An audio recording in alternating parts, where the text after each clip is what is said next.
Listen up, fanboys. We are live with the latest podcast. Welcome to the Fanboy Planet podcast. This is Derek McCaw, editor-in-chief of fanboyplanet.com. And this is, as promised for days, a long overdue CarrCast 2021. But before I introduce Carr, of course, we've got, well, he's there too. But anyway, podcast producer Rick Brett Snyder. You almost forgot who you were. It's been so long. You usually say something after that, or all right, yeah, and man of leisure, if that's what you'd like, and man of leisure, gentleman of leisure. I'm sorry, look, I only know what Facebook told me, and of course, our special guest tonight. I'm going to put him front and center. Boom, there you are. You're all alone here. Ready? Excellent. You're not really Snapper Carr. You are. Carr D'Angelo, owner of Earth 2 Comics in Sherman Oaks and Northridge, California. Yes, excellent.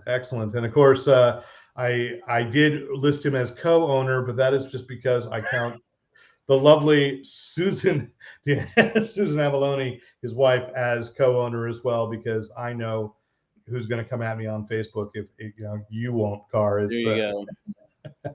We're both owners. You're both owners, so it's not co-owners; it's just both owners. When you're married, it's like you own. It's 100%. Co-owner makes it sound like it's 50-50, and it's just a shared 100%. Especially in California. Yeah, now I've been through it. In California, it's 50-50. Yeah. Anyway, of course, we're not there yet. I do want to say, if you're watching this now live. And if you're watching it then, I feel like that Spaceballs moment. When? Then? Now. If you're watching this live, of course, you can join the conversation right here and now. If you are watching this after the fact or listening to this after the fact, because this podcast is going to go out as audio with perhaps some bonus content, which Rick and I have not yet figured out yet, but that's okay. We wing it anyway. But if you can join the conversation at any time. You can write in with questions, comments, compliments, commentary, criticism to editor@fanboyplanet.com. As well, you can follow us on Facebook. You may be watching this on Facebook Live now. You follow us on Facebook at Fanboy Planet. You can follow us on Twitter at Fanboy Planet and Instagram at Fanboy Planet. There's a pattern. I'm old. It's just so much easier to remember it all as one thing. So let us now speak of Carr and things of such. You have actually, like, the prophecy has come true. Years ago, I believe it was on a CarrCast, we said, sooner or later, everyone's going to have a podcast for 15 minutes. Andy Warhol had just been misquoted.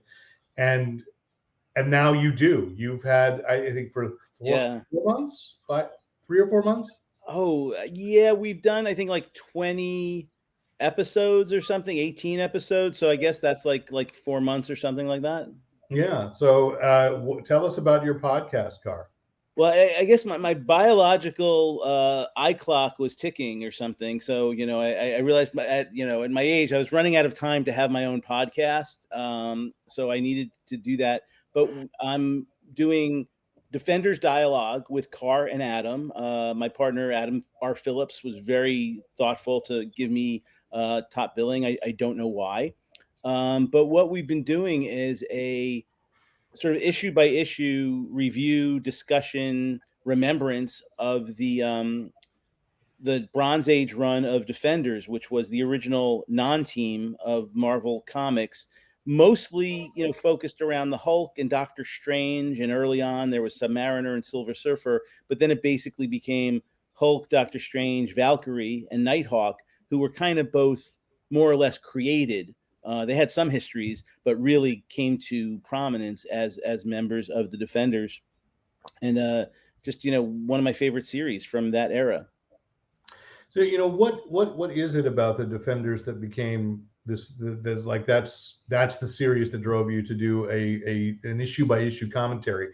I think you told us it's actually now 2 or 3 issues per episode. Yeah, we started with bigger chunks, and you get so much into the minutia, not only the issue itself, because they're really well written, comics, which is probably what was the appeal to me. Some people, get, obsessed with artists, and I was always the fan that loved writers. So, when you look at that, it starts with Roy Thomas, goes to Steve Englehart, goes to Len Wein, and then Steve Gerber, which is when I started reading it. it just was so different from other superhero comics. I started as a DC kid, and DC comics were fun and great, but they were very straightforward. Batman solves the clues and locks up the Riddler, and Superman, chases after Lex Luthor in his rocket suit and puts Lex Luthor back in jail or whatever. And they weren't very complicated, but there was something to the storytelling of Defenders by Steve Gerber that was so multi-layered, so there was social commentary. He talked about, what it was like, and he took this to other series like Omega the Unknown, what it was like to live in the poorer parts of New York, social justice. It's such a, and then all these kind of also mind games and things. I mean, so it was just, I loved it as a kid. And when they were coming out with the Defenders Omnibus, my friend Adam, who used to work for DC Comics, he was their marketing guy for years and years, and he also was an editor at Marvel for Marvel Age and things like that. So he's lived the life. I mean, he's been in the top jobs at both of those companies, and he we're men of a certain age, and he was ordering, saying, "Hey, can you get me that Defenders Omnibus?" And I said, "Oh yeah, they're coming out with that. You know what would be great if someone did a podcast where they reviewed it issue by issue." And I was not like trying to I was not trying to win. I literally said someone should do that, and he said, "Let's do it." And I said, "Okay." And the one thing I said, I mean, I don't know what your relationship is like, but what I said to him is, I said, as long as all I have to do is show up and talk, I can do it. I know nothing about what, I saw the little backstage, not to lift up the hood of the engine, but I saw you guys doing some prep and stuff. I could not, there's some things technical I'm really good at. I have not the prep is really just, Rick saying, "Yeah, you're a little echoey." And I go, "I can't do anything." Every time. I would have no idea how to get this on, Well, I mean, I moved. It's a new enchanted geeky room, and I'm missing some cables, so I got to figure out where they all are. I tried to do one of those. I thought, oh, this is my chance to really shine and be a ham. I'm going to do those online, live on Facebook sales for the store. And, and I cried myself to sleep one night because I took my iPhone and tried to set it up. And apparently there's some built-in glitch to my era of iPhone. You cannot get a panoramic. It cannot broadcast panoramic. It only broadcasts vertical. I do have to break it to you that you did Facebook Live yourself crying to sleep. That well, and then 9 hours I turned it off. Alternately snoring and weeping. It was riveting. It was like a Wim Wenders film. Yeah, Warhol. I think I was channeling Warhol's sleep at that point in time, plus crying for a bonus. Yes. So yeah. Well, that's welcome to the wonderful world of podcasting. And what's interesting and I think wiser than what we've got here is that by limiting to the Bronze Age Defenders, you have an endpoint. Yes. If we decide to, and we're still not even sure how far we want to go, because there's a certain point I think we both stopped reading it or stopped paying as much attention to it. And what we do after that, but what I love about it too, though, is we've got this formula of doing issue by issue, but there's things that come up because it's all intrinsic to not only the narrative of the Marvel universe, and what's going on in the other comics at the time, because there's some crossovers with Marvel Team Up or with the Hulk and Marvel 2-in-1, and we check in on those things. And the Defenders began as solo stories in Submariner, Doctor Strange, and Hulk. It was Roy Thomas, after Submariner was or Doctor Strange was canceled, he was trying to tie up these loose ends from Doctor Strange by bringing him in. So, and that led into then, hey, these team ups are working. Let's try a series. But you wind up talking about all the other things going on in the comic industry and Marvel at that time. Because when you get to giant-sized Defenders, you're going, why are there giant-sized comics? And then you're talking about, the nature of newsstand distribution and how the fight was starting then. I thought I was in a golden age of comics in the 70s. I didn't realize that all these weird formats that got me so excited, 100-page super spectaculars, all those things were actually trying to save the life of comics on the newsstands, because 20-cent comics weren't worth putting on the newsstand. So they were trying to come up with 50-cent comics and 60-cent comics and dollar comics and treasury editions and and the Defenders winds up touching on all those things because they show up in all those formats. And it was a glory. You're right, though. For us as readers, that was a glorious time, and probably a great bargain.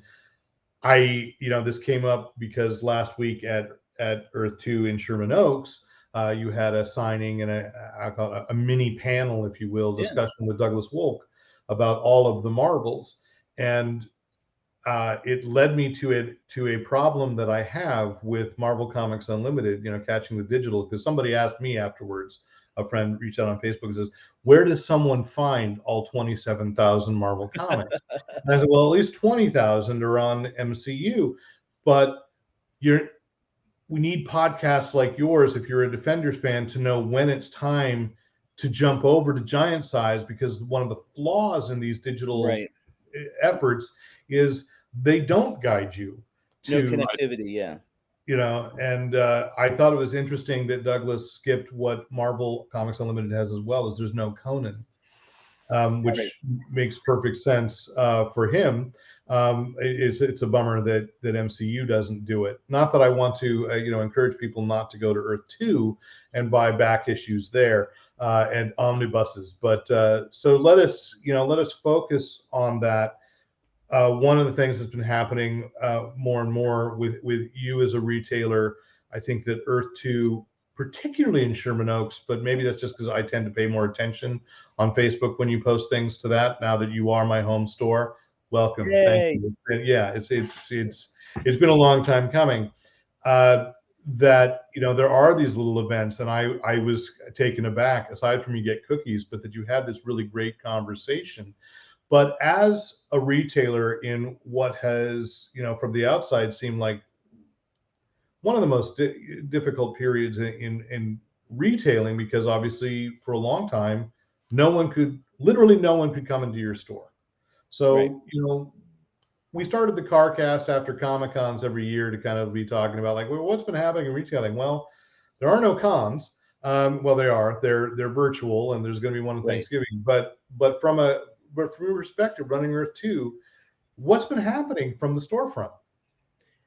I mean, pivot is the word of the last 18 months, and evolve or die is like the motto, and it's been a shift, not just because of COVID, but because of all the other dominoes that have come into play that are affected and not affected, by COVID, but certainly COVID gave an opportunity. The slowdown gave an opportunity for DC to set up a new distribution system, and then for Marvel to follow suit, and all these other things that kind of really changed the day to day of what we're doing in terms of new comics and trying to keep up with that. And events were always our thing. I mean, honestly, it was a very moving moment. I'm glad you were there, to have that event, because it was our first event in nearly 2 years. I thought there had still been a couple of little things, but we've done some sales. I mean, in terms of what I would call like a signing type event, we did have a free comic book day, and we did have Yehudi Mercado there because he was supposed to be at Free Comic Book Day 2019. And he had his own free comic book day on that day. So we said, we have to have you back. And he had his new book out, his new YA graphic novel out, Chunky, which is great. Chunky, thank you for calling it out, because it is wonderful. I love it. It really is. And like myself, you were chunky. Unless you put this all on and you're later. No. It's true. Although since I stopped, I was technically husky. But husky, anyway. yes. Chunky. I think that was. I talked to Yehudi about that. I said, we called it husky. But I know what you're talking about. And I got to give him credit, because it's because when the doctor tells the kid you have to lose weight, his response is, "I don't lose weight, I win weight." Yeah, and it's yes. And he's doing a sequel, right? It's an autobiography. It's a memoir of sorts. I mean, obviously with memoir based with fantasy elements in there. But so that was an event. But in terms of that kind of, hey, we're doing a Wednesday night thing, a new book's out, we want to sort of celebrate it, we've really kind of put that off, simply because I mean, I'm still not entirely comfortable with having groups of people because I think it's a call. Because should anything go wrong or should anything happen, I don't want to feel responsible. That's me, and Susan as well. And it's and especially when you're just kind of having people, sort of, collect as a group. But again, Douglas is someone who, I've known for a while. We had a previous event with him when he wrote a Judge Dredd comic. I was there. That was the weird thing. Susan looked over me and said, "Do you know Douglas?" I said, "I don't think so." And then I realized I saw the Judge Dredd book and said, "Wait a minute, I interviewed him, and it had not made it over to the new." It's not new anymore. I mean, Rick, how many years ago did we switch Fanboy Planet to WordPress? 5, 6 years ago? About 5 years ago. Yeah. So it was an interview that I had not migrated over. So the first thing I did Wednesday night after going home was migrating that over. So, well, actually, there was the second thing. The first thing I did was upload the video of the theme song to all of the Marvels that Douglas sang, which I completely surprised. I'm like, I can't believe I was smart enough to actually put up my phone and record the thing because I missed the first verse, but thank you for getting that. And then they did when they went to when they were in Vegas. I think because I showed them the video and they probably saw the one you put up. But I think they then made sure they got their own because I think they got such a positive response from it that so they would, so when they were in Las Vegas at Alternate Realities, they made sure they got their own. But and it's a great book. I mean, it's to me, it's like the gift book of the season, all of the Marvels, because anybody who has any interest in comic books can kind of get it. If you know everything about Marvel, there's still stuff in there that you don't know. And if you think you know everything, and if you're just kind of curious, he does do these great walkthroughs of, Spider-Man, Fantastic Four, and then he does a character like Shang-Chi, as sort of an example of something that was kind of breakthrough in the 70s, but also, from a historical perspective now also has some interesting significance. It's that what seemed like a breakthrough in the 70s has questionable material because it is a bunch of white guys sitting around figuring out what an Asian hero would be like. And it's not to focus on that, and I because I do want to get again broader as to how the last year and a half, 2 years has been for Earth 2. And you brought up, DC and Marvel have both shifted their distribution. So how has that impacted from a retailer's perspective? I think most will agree, certainly for me, but I mean, we all seem to be on the same page that it's taken up more time. It means the simple aspects of just doing your ordering, where Diamond was kind of a one-stop shop. I sort of, compare it to what if to go to the supermarket, you had to go to all 5 supermarkets in your neighborhood, but you didn't just go in and pick up what you wanted. The system still required you to walk up and down every aisle, even though in one you only bought snacks, and in the other one you only bought meats, and in the other one you only bought vegetables, but you still had to spend the time going through all 10 aisles. And that's what it's kind of like, because you have to go through all these separate systems as opposed to enter one system, do all your shopping, and exit the system. So it's just a time drain. And then we ask ourselves, are we selling more comics? Or how do we sell more comics? And the cycle has tightened, whether it's because of COVID or whether it's because of all the other media or whether it's because of collected editions, et cetera, et cetera.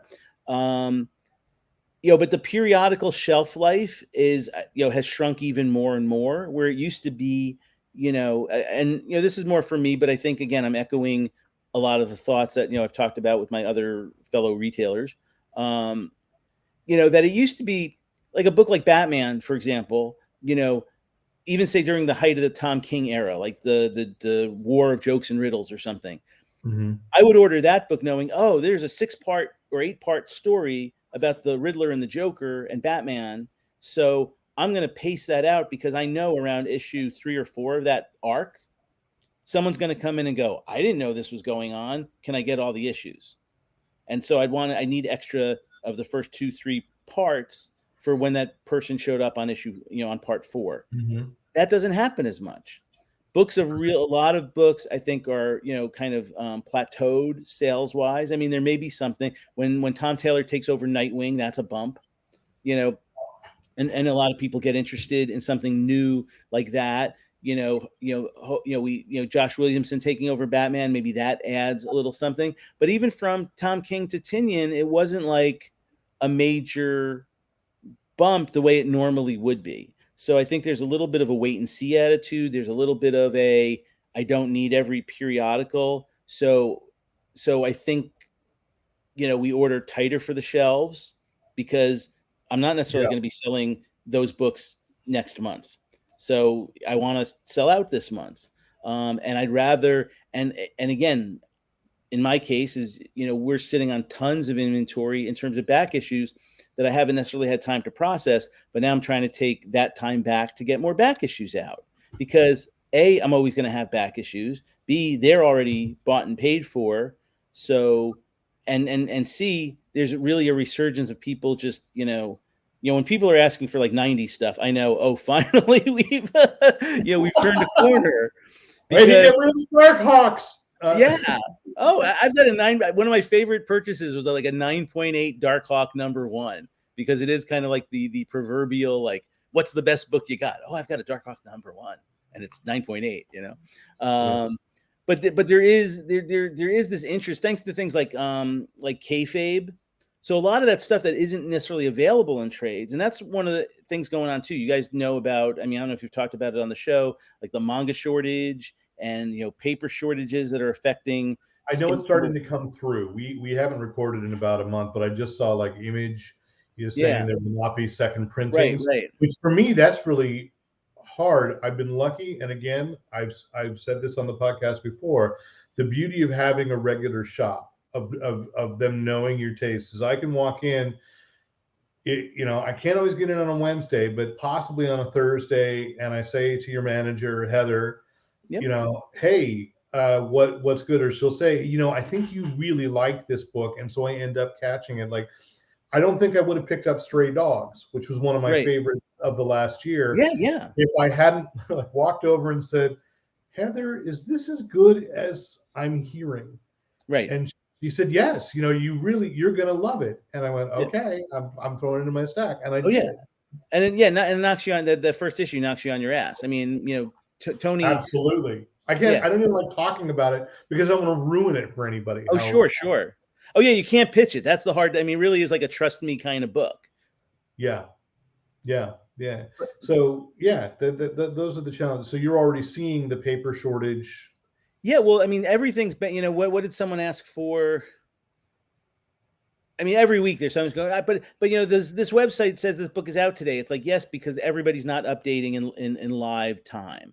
So, books from certain publishers, from DC and Marvel. Marvel solicits a lot of books, but they've been only releasing like 8 or 10 they release a lot of books because they have so many variants, but they've been outputting about 8 or 10 titles a week when they're soliciting closer to 12 or 15.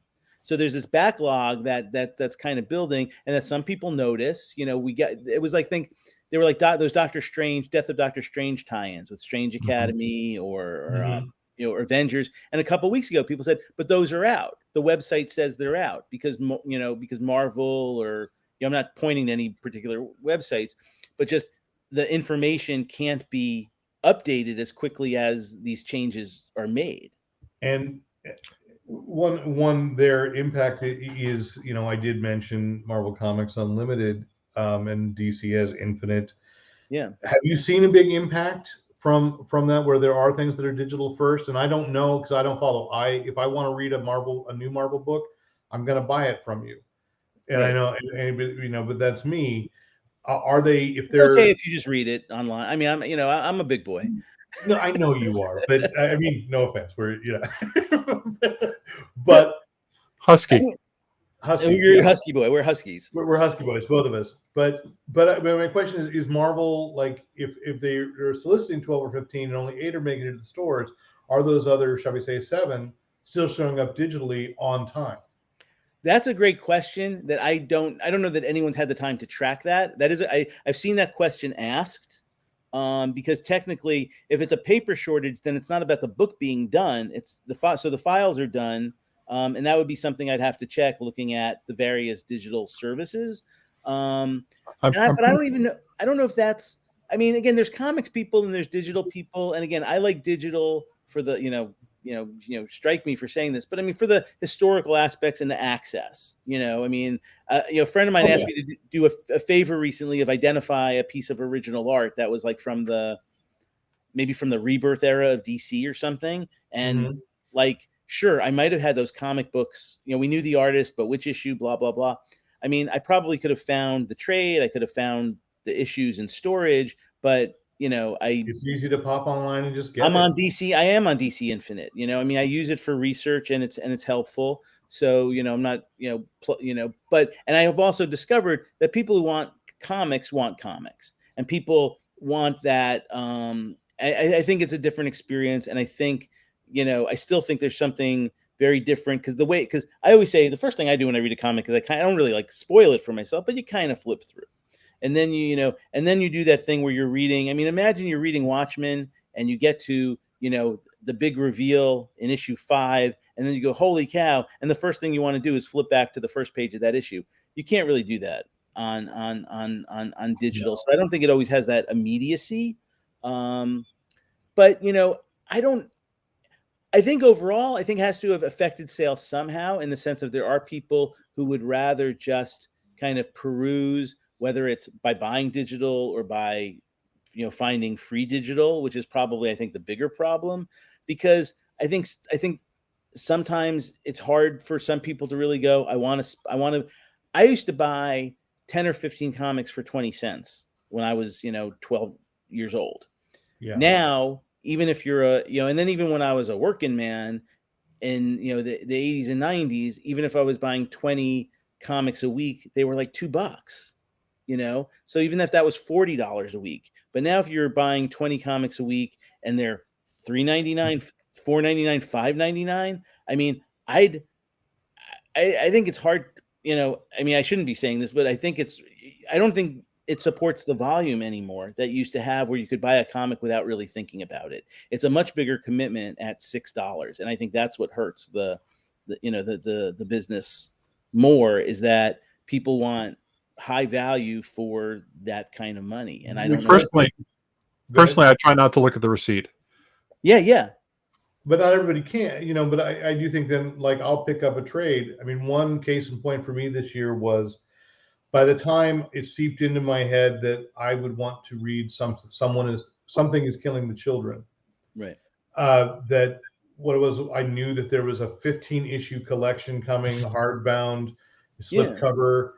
I ordered from you, and somehow, even though that was probably pricier than if I had gotten on board in the first place and bought them individually, the satisfaction of just taking this big oversized book in one spell swoop and just devouring that. Another great title. I love James Tynan's work anyway, but that's another one. Was A Nice House on the Lake out of Black Label. Great book, which was another. I walked in and Heather said, "You're going to want this."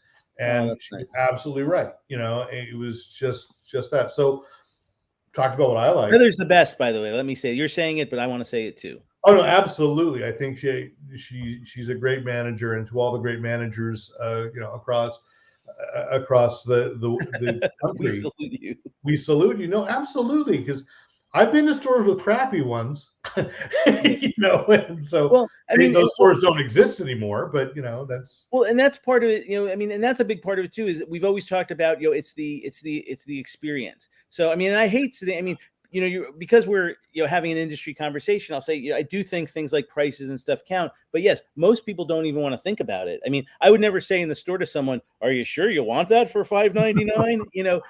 It's not in my best interest, but I also want people to be satisfied, and that's sort of the balance. And we kind of, you always have the customers and the pull customers who hit a wall because they're committed to everything, or they're committing to too much, and then they find they're not enjoying it. Yeah. And I'd always rather push them toward, buy less, enjoy more, and then you and I will have a longer relationship. you know, If and that's two T-shirt, buy less, enjoy more. No. You know, but honestly, I'd rather have back all the customers that I've lost, not because they picked another store or moved away. I know comic book stores can really count on long lists the people they lost simply because of being overwhelmed. Yeah. You know, the customer is just overwhelmed with wanting to be part of the continuity and part of it. And it's like, and it's too much. And then they start feeling, and a lot of and again, we're talking about DC and Marvel. I mean, I think there's a lot of great work coming from some of the other publishers, and that's some of the most lively stuff. We have people who come in and don't buy a DC or Marvel book at all. You know, they're picking up from Image and Boom. Maybe they'll pick up, the Black Label book from, the Nice House on the Lake, because that's more like, Department of Truth, or. Well, it looks like it could be from Image and Boom. I didn't even think about that anymore. Now I'm tracking writers. I know that James Tynion IV is going to give me something creepy and really well structured. Yeah. So, what is the first three James Tynions did nothing for me, but the fourth one. Totally. I just want to respect it. He's got that IV at the end. I'm going to respect it. What is the book? What is the book that when somebody walks in and I ask you now, what's the book that excited you the most this year? Well, it's been like the last year. So the Second Coming. I mean, Nice House on the Lake was one that blew me away. That was like one of the first issues that totally blew me away. And Second Coming by Mark Russell. It was fantastic. Yes. And then the sequel just came out, and I think both trades are out. And if you haven't, I'll do my, elevator pitch for, anyone who hasn't read it. But basically, God wants to send Jesus, return to earth as promised. And but he actually kind of thinks Jesus screwed it up the first time, so he wants him to get some a little bit of buddy training from a character who is essentially a Solar Man, but essentially Superman, a Superman analog. And it's written by Mark Russell, and it was supposed to be published by DC, and it hit a little too close to home in some ways. And so they graciously did not sit on it, did not burn it. They let it go to Ahoy Comics, which is an exciting publisher. I've got to say that there is not a book from Ahoy that I have read that I have not just really, really enjoyed. They're quirky. Tom Pyre is one of the top people, and he's worked with Grant Morrison and other folks like that, so he's brought them in. The books that involve Dragonfly and Dragonfly Man, which are basically like, what if Batman 66 met the Dark Knight? How would they get along, kind of thing. Spoiler: they don't really. But yeah, it's I always try and read as many of the first issues as possible, because and Stray Dogs was the other one from the last year. Just but things that really like you go, I overuse. You're saying knocked me off my chair. Very few. I think the only issue that literally did knock me off my chair was years ago, and I think it was the first issue of Old Man Logan, and I literally went, whoa, and I tipped my chair back because something in the book. And I don't know if you've been to, if you go to Carr's house, everything's beanbags now for this very reason. Exactly. I only read comics in the inflatable chair. Yeah. But it's and then of course, so yeah, I want people to read. The staff is great because they do know their stuff, and they do know good things to recommend, and obviously that's that is important. And like I said, to me, the back issues have been fun because we're seeing a lot of, it's funny how I've been doing this for 18 years now, and of course, the treasure 10 years ago, was Silver Age, and I mean, and now we've seen how much that has sort of gone up in value, and the collections that are coming out of the woodwork now are more Bronze Age stuff, like extensive Bronze Age. And when you have all the weird stuff like horror and the horror stuff, the martial arts stuff, all the stuff that the Marvel magazines, and you realize this is someone who wasn't getting Fantastic Four and Spider-Man. They came into comics in 1971, and they thought comics were all about Dracula and werewolves. and that's what attracted them. So it kind of proves the Marvel experiment of the time that there were people that they brought in who were not necessarily reading the strict superhero stuff, but because again the collections are eclectic. It's interesting because what this just sparked for me was the thought that maybe we're seeing that a parallel evolution with the Marvel Cinematic Universe, because we know that Blade is in the future, and so we've seen the standard Iron Man, Thor, Captain America, right, and it's getting weirder and weirder, and then we're going to get into the supernatural. So interesting stuff. Now we began by talking about the events. Do you have events lined up? Do you feel comfortable enough that you're going to do some more in the future? I think we're being picky in the sense of I feel like we're not, and again, partially because of the time of other things, like I was talking about, the prep and planning, I think, and the cookie making that goes into it. It's just kind of By the way, it is absolutely, anybody watching this, it's worth making a trip if you know an event's going to happen, because those cookies are amazing. Yeah, and they're always themed. They're beautiful. I think what I'm focused on, when we have like the holidays and stuff, is probably trying to do more. I think events will be more around sales and things like that. So obviously we got something for Black Friday and the holidays, because there's always that. Yeah. And like I say, I'm doing, and when we unveil some of these collections, I think we'll have more announcements and stuff, because normally I'm just putting stuff out and I always feel, we should announce it, we should make it, this is the, I'm usually not that organized as part of the problem, but I really, but that's sort of the planning stages of being able to go, hey, all of this is, coming out. If we've been putting together this Bronze Age horror collection, and it's, you're finally going to get to see it maybe by next Halloween. And so running across the bottom right now is where people can follow Carr's shop at facebook.com/earth2comics, not earth2.comics, earth2comics. Is Scrawl back? Because I've always said community is so important, and one of the things you've done, you were doing before in the before times, was having a monthly art lesson for kids and developing this community for kids, the next generation of creators. And it's something we're very proud of. I mean, because we did it, for, I think we 8 or 9 years. It was every month in the store. COVID, obviously, we couldn't do it in the store.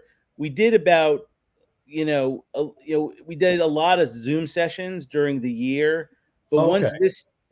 So we kept doing it on Zoom. I mean, for free, and we had some, dedicate, Chris Johnson, our artist in residence, would teach, and Yehudi and a few other people did guest spots, but mostly, when, earlier, when the beginning of the summer, when California was trying to open up again, it created a problem, because people obviously still have their own ways of doing things. Everyone's got their, so it really seemed, and kids weren't being vaccinated.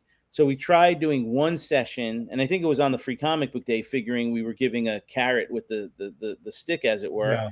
But trying to do it back in the shop, no one said anything explicitly, but we couldn't get the RSVPs for doing it back in the shop. Mm-hmm. And then, but continuing to do it on Zoom, with the shop being open again and trying to focus there, didn't seem to be the right feel either. So we've sadly, we've kind of paused it for now, because I think in this new school year, everybody's schedules and everybody's things were changing.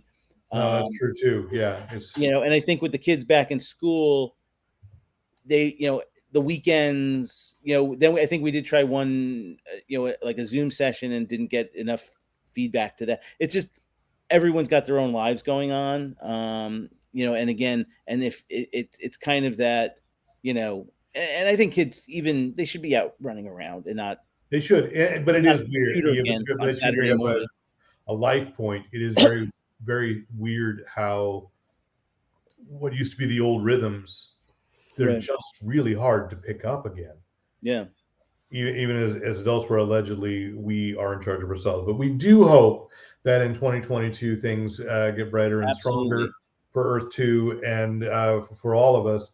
You know, I don't know if I'll see you tomorrow or not. I mean, I'll be at the Earth 2. I sleeping. I might be I'm going to be in and out. I'm not sure exactly when I'm going to be there. Okay, but I know I got to get my comics. Although I do have to put in one more plug for Douglas Wolk's book, because I realized I haven't read any of my new comics because I just fell upon this book, and I'm like, I got to get this finished, and because it's so compelling. And you know, I concede the Zorlak crown to Douglas Wolk, because he's done. I just couldn't bring myself to do so. Carr, thank you for taking the time tonight. I'm so glad. You know, we've danced around this for a few months and said, let's do this. So I'm so glad to have you on. So thank you so much. Thank you for having me. Good seeing you, Rick. And some of you can stay on audio. We'll have more.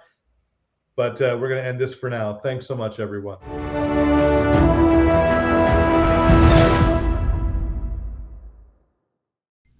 Thanks for watching. Hit the subscribe button to make sure you don't miss out on any Fanboy Planet videos. And remember, use your powers for good.